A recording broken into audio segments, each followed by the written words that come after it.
Hello friends, இன்றைக்கி நம்ம இந்த வீடியோவில் பீனட் பட்டர் ப்ரௌனி எப்படி பண்ணுறதுன்னு பார்க்கலாம்.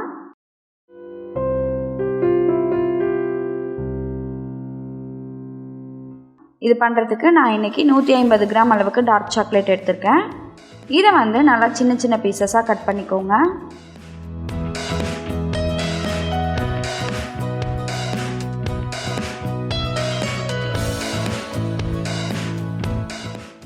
அடுத்ததாக ஒரு சாஸ்பேனில் நம்ம கட் பண்ணி வச்சுருந்த டார்க் சாக்லேட்டை சேர்த்துக்கலாம். இது கூடவே 100 கிராம் அளவுக்கு பட்டர் சேர்த்துக்கோங்க. அரை டேபிள் ஸ்பூன் அளவுக்கு காஃபி பவுடர் சேர்த்துக்கலாம். இப்போது இது எல்லாமே நல்லா மெல்ட் ஆகட்டும். இப்போ பாருங்கள், இது நல்லா மெல்ட் ஆகிடுச்சு. இது கூட 1 கப் அளவுக்கு சர்க்கரை சேர்த்துக்கோங்க. சர்க்கரை சேர்த்துட்டு நம்ம வந்து அடுப்பை ஆஃப் பண்ணிடலாம்.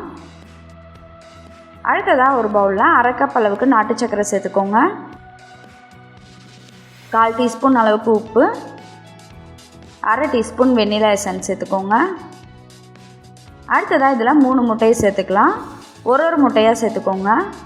ஃபஸ்ட்டு ஒரு முட்டையை சேர்த்துட்டு நல்லா மிக்ஸ் பண்ண பிறகு அடுத்தது இன்னொரு முட்டையை சேர்த்துக்கோங்க.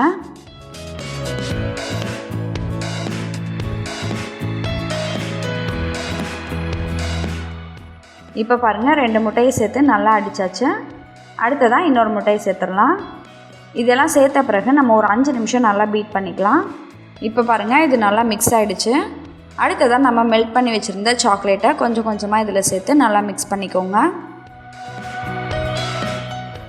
நம்ம மெல்ட் பண்ணி வச்சுருந்த சாக்லேட் எல்லாம் சேர்த்து நல்லா மிக்ஸ் பண்ண பிறகு ஒரு சல்லடையில் 1 கப் அளவுக்கு மைதா மாவு எடுத்துக்கோங்க. 1/4 கப் அளவுக்கு கொக்கோ பவுடர், இது ரெண்டையும் சேர்த்து நம்ம வந்து நல்லா சலிச்சிட்டு இது கூட சேர்த்துக்கலாம்.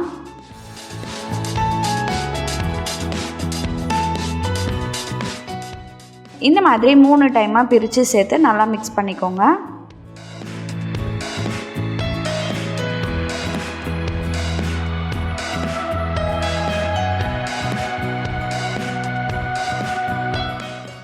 இப்போ பாருங்கள், இது வந்து நல்லா மிக்ஸ் பண்ணியாச்சு. நம்மளோட ப்ரௌனி பேட்டர் வந்து ரெடி ஆயிடுச்சு.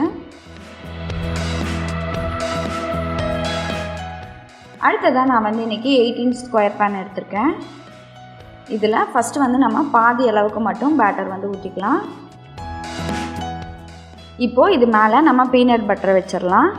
இது வந்து நம்ம எப்படி ரெடி பண்ணியிருக்கோம் அப்படின்னு பார்த்திங்கன்னா, பீனட் பட்டரை வந்து நல்லா மெல்ட் பண்ணிவிட்டு அதை வந்து கப் கேக் மோல்டில் ஊற்றி நான் வந்து 1 மணி நேரம் ஃப்ரீசரில் வச்சு எடுத்துகிட்டு வந்திருக்கேன். இந்த மாதிரியும் வைக்கலாம். அப்படி இல்லை அப்படின்னா நீங்கள் பீனட் பட்டரை கூட ஒரு டேபிள் ஸ்பூனாக இது மேலே வச்சுக்கலாம்.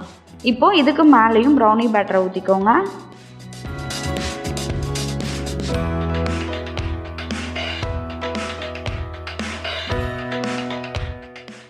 நான் வந்து அவனை 180 டிகிரி செல்சியஸ்க்கு 10 நிமிஷம் ப்ரீ ஹீட் பண்ணி வச்சுருக்கேன். 180 டிகிரி செல்சியஸில் 35லேருந்து 40 நிமிஷம் நம்ம பேக் பண்ணி எடுத்துக்கலாம். இப்போ பாருங்கள், நம்மளோட ப்ரௌனி வந்து ரெடி ஆகிடுச்சு. இது வந்து நல்லா ஆறின பிறகு நம்ம கட் பண்ணிக்கலாம்.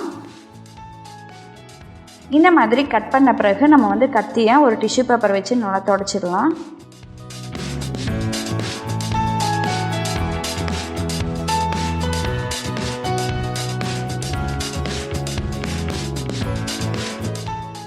இப்போ பாருங்கள், நம்மளோட பீனட் பட்டர் ப்ரௌனி சூப்பராக ரெடி ஆகிடுச்சு. இப்போது இதுக்கு மேலே நான் வந்து பீனட் பட்டர் ஐஸ்கிரீம் வச்சுட்டு கொஞ்சமாக சாக்லேட் சிப்ஸ் தூவிட்டு நம்ம வந்து சர்வ் பண்ணலாம். இந்த பீனட் பட்டர் ப்ரௌனியை நீங்களும் உங்கள் வீட்டில் ட்ரை பண்ணி பாருங்கள். உங்களோட ஃபீட்பேக்கை கமெண்ட்டில் சொல்லுங்கள். நன்றி.